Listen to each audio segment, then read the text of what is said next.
Chers amis, chers amis, je prends cette initiative pour intervenir au sujet d'une question très préoccupante, à savoir, c'est la question du bateau Acadie qui, depuis hier, le jeudi, vers midi, s'est rapproché des côtes de Madagascar parce qu'il a fait un voyage à la veille, donc le mercredi, depuis le port de Mutsamoudou vers Majunga. Et depuis l'arrivée de ce bateau du côté de Majunga, les autorités portuaires de Majunga ont mis le bateau en quarantaine, donc où le bateau est laissé au mouillage jusqu'à ce matin. J'interviens ce matin parce que je viens de voir un reportage fait par Afana Toumani du Wani Live qui malheureusement nous apprend encore qu'aucune décision n'est prise et qu'on voit encore cette situation qui se dégrade parce qu'il y a toujours ce blocage au niveau du port de Majunga, du bateau Acadie.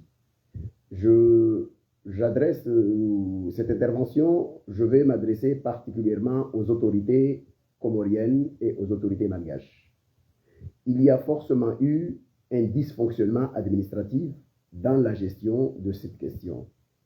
Je ne préjuge pas la responsabilité de quel côté il se situe, mais dans tous les cas, parce que nous connaissons tous nos pays, comment ça fonctionne, et malheureusement, il va falloir que ça change, parce que je suis incapable de vous dire si les autorités politiques comoriennes ont été averties quelques jours avant de la décision de l'État malgache de fermer ses frontières suite à la recrudescence, selon le communiqué de Madagascar, suite à la recrudescence ou à la montée du choléra. Je n'ai pas personnellement j'ai pas lu un communiqué des Comores qui annonce qu'il y a une flambée de choléra aux Comores, donc je suis assez surpris, mais dans tous les cas, les autorités malgaches sont souveraines, elles peuvent prendre les décisions qui concernent leur pays en toute souveraineté, mais l'obligation serait d'en informer les partenaires d'à côté, particulièrement les îles d'à côté, et notamment je parle des Comores, parce qu'aux Comores, il y a des relations très fréquentes de voyage, et particulièrement du côté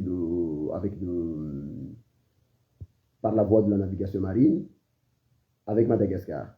Donc, je ne sais pas si les autorités malgaches avaient prévenu plutôt les autorités comoriennes quelques jours à l'avance en disant que dans les 72 heures qui vont venir, nous serons amenés à stopper ou à bloquer les échanges avec votre pays. Je ne suis pas sûr que je ne sais pas si ce travail a été fait. Est-ce que cette information a été transmise aux autorités comoriennes? Lesquelles autorités ne l'ont pas percutée, ne l'ont pas relayée au niveau des agences maritimes? Je n'en sais rien. Mais il est possible que cette information n'a pas été, ou cette information, si, mais ça, c'est les autorités plutôt, c'est à eux de nous le dire. Après, parce que forcément, il y a eu un dysfonctionnement. Comment se fait-il qu'un bateau quitte le port de Mutsamoudou, le bateau Acadie quitte le port de Mutsamoudou en direction de Majunga le jeudi? Et le premier reportage que j'ai vu a annoncé que c'est durant l'intervention, je l'avais vu hier, c'est plutôt un membre d'équipage qui expliquait qu'ils ont vu sur les réseaux sociaux comme quoi les autorités malgaches ont bloqué. C'est déjà quelque chose de très, très inquiétant. Si les autorités malgaches ont pris une décision, que la décision soit transmise aux autorités comoriennes, oui ou non, ou que la décision n'a pas été transmise aux autorités comoriennes, mais que les autorités comoriennes apprennent par les réseaux qu'il y a une décision qui est prise de l'autre côté de Madagascar, qui risque d'impacter les Comoriens, qui sont en partance vers Madagascar, il revenait à la responsabilité des autorités portuaires, à la direction du port de Mutsamoudou ou au ministère des Transports des Comores d'en informer les agences et surtout d'en informer le bateau Acadie. Parce que je suppose que le bateau Acadie, c'est un bateau, je ne suppose pas, c'est une certitude, c'est un bateau qui a quitté le port de Moutsamoudou avec toutes les formalités, mais pourquoi la direction du port n'informe pas le bateau sur le chemin et pourquoi l'équipage des bateaux apprennent l'information via les réseaux. Ça montre déjà un manque de responsabilité de la part de nos autorités parce qu'au-delà du dysfonctionnement, on nous a informés ou pas, mais à partir du moment où on prend au bon une information, il revient aux autorités comoriennes d'intervenir directement. Ce n'est pas le rôle des réseaux sociaux ou d'un acteur de Facebook d'en informer un bateau. C'est à la direction générale des ports d'en informer les bateaux et de passer ce message en disant attention, nous venons d'apprendre telle information que Madagascar a sorti un communiqué, nous ne l'avons pas reçu de façon officielle, mais nous prenons contact avec les autorités malgaches pour leur informer déjà que voilà, nous venons de voir ces communiqués, quelles sont les mesures d'application. Il y a un bateau qui vient de quitter en juin, qui arrivera à tel... Mais déjà, je me pose la question, mais comment fonctionne nos... Parce qu'il me semble que quand un bateau quitte Moussa ou n'importe quel port, on échange. Il y a des manifestes qui sont changés entre les ports en disant, en informant les autorités portuaires de Majinga que demain le bateau Acadie est annoncé, il viendra, etc.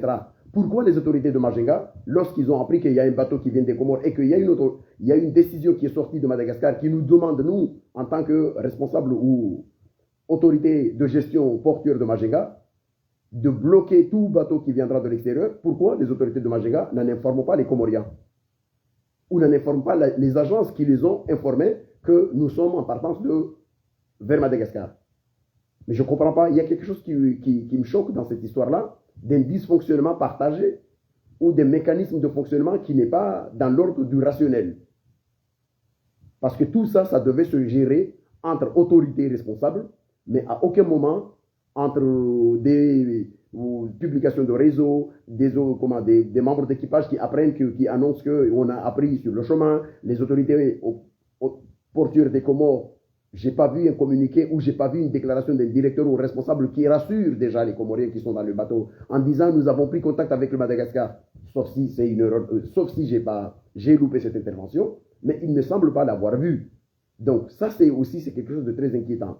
À quel moment réellement un responsable politique comorien ou un responsable d'un service comorien peut se dire que ma première priorité c'est d'abord la sécurité ou c'est d'abord se soucier du peuple comorien. Vous imaginez dans ce bateau, il y a des femmes enceintes, il y a des personnes qui partent à Madagascar pour des raisons de santé, il y a des enfants, il y a des étudiants, il y a des personnes âgées, il y a tout un tas de multitudes de personnes avec des situations diverses et variées qui peuvent se dégrader. Moi, j'ai déjà pris un bateau, lorsque je suis parti à Madagascar, je partais à Madagascar pour mes études, j'avais pris le bateau Samsung. Et je sais ce que c'est que la traversée en bateau. Déjà, tous ceux qui prennent le bateau, ils ne le prennent pas de gaieté de cœur, mais ils le prennent pour des raisons, parce que c'est le moins cher, parce qu'ils n'ont pas le choix, parce que. Et encore, aller se retrouver dans une situation d'une extrême gravité pareille, c'est quand même inquiétant. Donc, j'en appelle aux autorités portuaires de Moutsamoudou et au ministère des Transports des Comores de se bouger réellement pour essayer de trouver une solution en prenant contact avec... Mais les ambassades, il y a une ambassade de Madagascar, soit il y a une ambassade malgache aux Comores, soit il y a un consulat malgache aux Comores. Pourquoi on ne prend pas contact? On prend pas. Mais le sens des ambassades, c'est ça aussi. Moi, je ne comprends pas. Il y a une représentation diplomatique malgache aux Comores. Il y a une situation comme ça. À aucun moment, je n'ai pas vu une autorité politique comorienne qui vient nous dire voilà, nous avons pris contact avec l'ambassade de Madagascar, les choses évoluent, nous avons contacté les autorités de Madagascar, on essaie de rassurer la population comorienne, on essaie de rassurer celles et ceux qui sont dans le bateau, on essaie de demander déjà au consulat de Madagascar, de Majinga, d'aider ou d'intervenir pour essayer d'apporter ce qui est nécessaire. Mais c'est quoi? Mais j'ai envie de dire, mais bordel, mais qu'est-ce qu'on fait? Mais comment on peut réellement être responsable d'un pays et se soucier de la vie de son peuple comme si c'est... Mais pour une autorité politique comorienne, la vie des Comoriens lui est futile comme une bague pour un lépreux. Mais comment on peut arriver à ce niveau-là? Mais ce n'est pas possible. Donc, deuxièmement, de l'autre côté de Madagascar aussi, de l'autre côté de Madagascar, je suppose aussi qu'à partir du moment où on prend une décision, on est censé en informer les partenaires. Et une décision qui touche les transports, ce n'est pas aussi une décision qu'on prend au pied levé. Mais forcément, c'est une décision qui a été réfléchie qu'en fonction de situation telle, on prend cette décision, mais il fallait annoncer. Il fallait dire que dans les 48 heures qui suivent, nous allons fermer, ou à partir de maintenant, nous en informons les pays que nous sommes en observation d'une situation qui est alarmante chez vous. Et d'ailleurs, j'aurais aimé que, quand on prenne ces décisions, j'aurais aimé savoir si les autorités malgaches ont pris contact avec les autorités comoriennes et qu'ils ont eu des informations que nous autres, on ne les a pas, parce que je ne sais pas si, avec tout ce qui est choléra, ou etc., j'en sais rien. Mais toutes ces choses-là, lorsque le choléra, il y avait une flambée du choléra aux Comores, on était tous au courant, on voyait des publications, on voyait des communiqués, on voyait des responsables qui intervenaient, etc., j'avais entendu qu'il y a eu quelques cas qu'on les a vus ici et là, et même s'il y a du choléra aux Comores, je ne pense pas que la situation de laisser des gens en quarantaine dans un bateau est la solution la plus recommandée. Donc, j'en appelle personnellement, et surtout parce que je suis un enfant comorien formé à Madagascar qui a un attachement particulier par rapport à ce pays et surtout à la fraternité qui nous lie.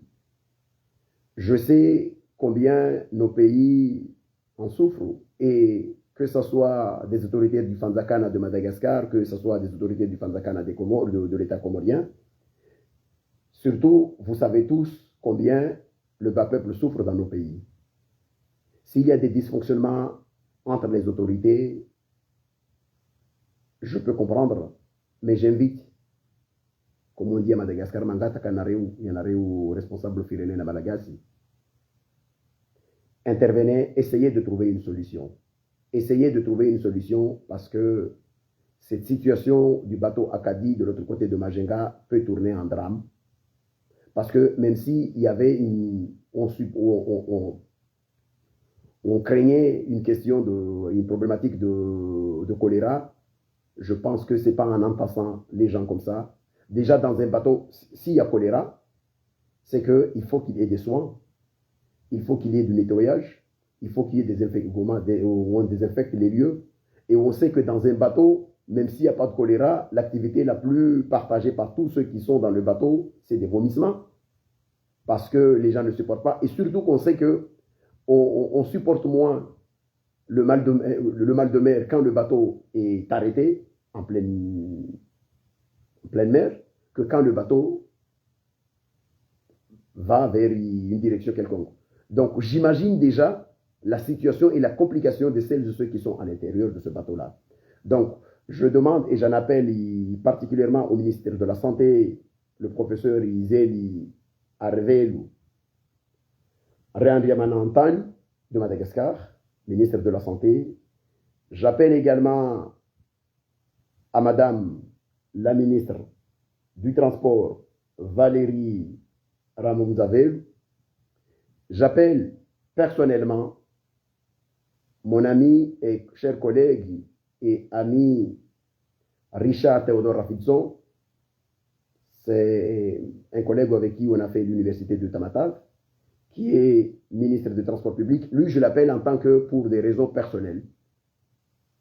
Mais les deux premiers, le ministre de la Santé et le ministre de Transport, je les appelle parce que cette situation concerne leur département de prédilection. Mais quant à Richard, je l'appelle parce que Richard, il est ministre des Travaux publics. Je l'appelle parce que c'est un ami personnel. C'est un collègue avec qui, ancien gouverneur de Tamatave, actuellement ministre des Transports.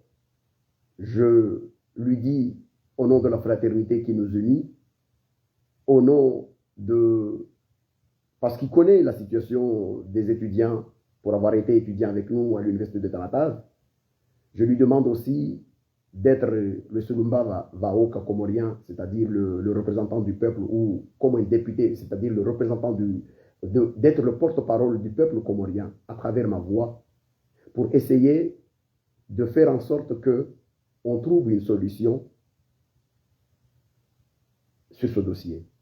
J'appelle également à la ministre en charge de l'assainissement et de l'hygiène, Madame Lalaina Andriamane Lassou, je vous en convie. Il y en a un ministre avec Jarrett Malagas qui sont concernés par ce dossier. S'il vous plaît, le peuple comorien, je parle au nom du petit peuple, au nom du peuple comorien, du petit peuple comorien, celles qu'on peut appeler les Oulmadinka, comme vous dites là-bas à Madagascar, les Oulmadinka comoriens, parce que les autorités politiques comoriennes, ils s'en fichent royalement de la vie du peuple comorien. Mais j'en appelle à vous, et particulièrement, d'accorder une attention particulière en vous disant que peut-être ces gens-là, on les ignore, ou leurs autorités s'en fichent, mais dans tous les cas, je vous demande à vous aussi d'avoir un regard plutôt humanitaire. Ne gérez pas ce dossier pour des raisons... Essayez de mettre un peu de l'humanité. J'ai vu une intervention d'une Malgache sur Acadie qui expliquait les choses clairement. Tous celles et ceux qui ont monté dans le bateau Acadie ont un parcours de vaccination choléra confirmé totalement. Pour pouvoir acheter un billet et partir, il fallait montrer sa carte de vaccination et être à jour de ces vaccins du choléra. À l'intérieur de ce bateau, il y a des hommes, des femmes, des enfants, des personnes malades, des étudiants, il y a tout un tas de personnes. Ce n'est pas au Moyen-Âge et ce n'est pas sur les côtes de Madagascar qu'on peut gérer une situation d'une population qui est déjà extrêmement épuisée par la traversée, qu'on va les garder en quarantaine pour je ne sais pas pour combien de jours. L'intervenante malgache avait expliqué qu'il demandait aux autorités malgaches de trouver une solution et une solution de mise en quarantaine à terre. Une solution de mise en quarantaine à terre, et je pense que c'est la solution la plus judicieuse. D'amener tout ce beau monde en quarantaine quelque part, pour essayer de faire les contrôles qu'il faut, et en avertir les autorités de l'autre côté des Comores qu'à partir d'aujourd'hui, on arrête, il n'y a pas des échanges, etc., mais au moins, régler cette situation dans l'urgence avant qu'un drame se produise. C'est important de trouver une solution à cette situation parce que ça devient de plus en plus grave, extrêmement grave. C'est depuis hier que des passagers du bateau Acadie sont bloqués au large de Majunga pour des raisons d'un communiqué de l'État malgache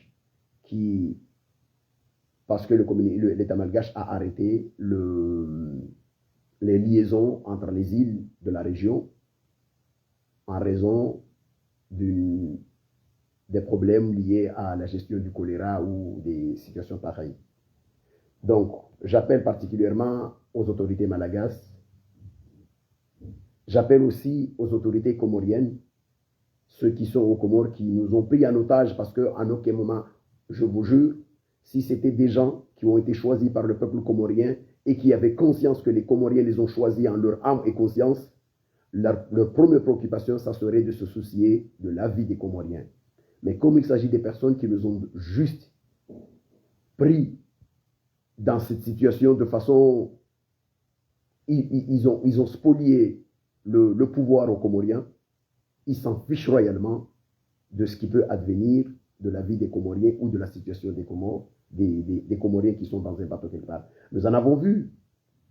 Il y a un moment, au début de la période des choléra ou du Covid, là, pendant je ne sais pas combien d'années, des personnes sont bloquées à Madagascar sans que les autorités comoriennes daignent de savoir pourquoi, qu'est-ce qu'on peut faire pour que ces gens-là rentrent aux Comores, etc. à tel point que des Comoriens étaient obligés de monter dans des embarcations de fortune comme s'ils trichent pour aller chez eux, avec tous les risques que cela supposait. Mais c'est inadmissible. Donc, j'appelle à la fraternité de nos deux peuples. J'appelle au Fiava Nana Malagas. J'appelle à la bonté du peuple malagas. J'appelle à la réactivité de nos administrations pour qu'une solution humanitaire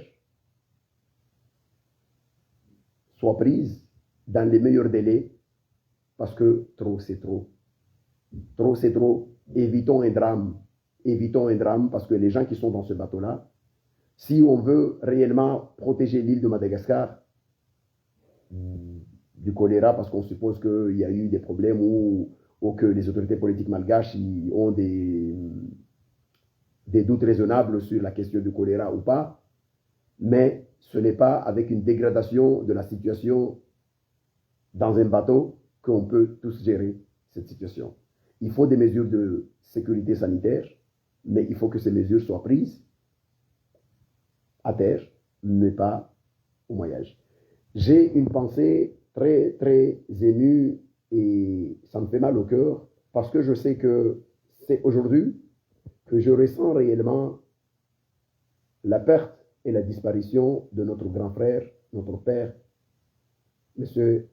Abdoulaye Pécherabé, un grand armateur et opérateur économique de Madagascar, d'origine comorienne, originaire de Moya. Il nous a quittés il y a 2 ans de cela. C'était quelqu'un qui n'a jamais laissé le peuple comorien orphelin. Il a toujours été au service de notre peuple. Je suis sûr que si Péchera était vivant, depuis hier, on aurait eu trouvé une solution à cette situation. Wakomorimun qui a le majenga, particulièrement wananyatu mazanatani le majenga. Nsurongo washkomori in maljevan. Namtafadhali, thumma mtafadhali. Risimi en wasu wa Komoro wananyanyur lo Komori. Ivo ilio basi nsikao ribaushi wani kavasi mavamana walona hajanasi. Risimi yani hautukufuani.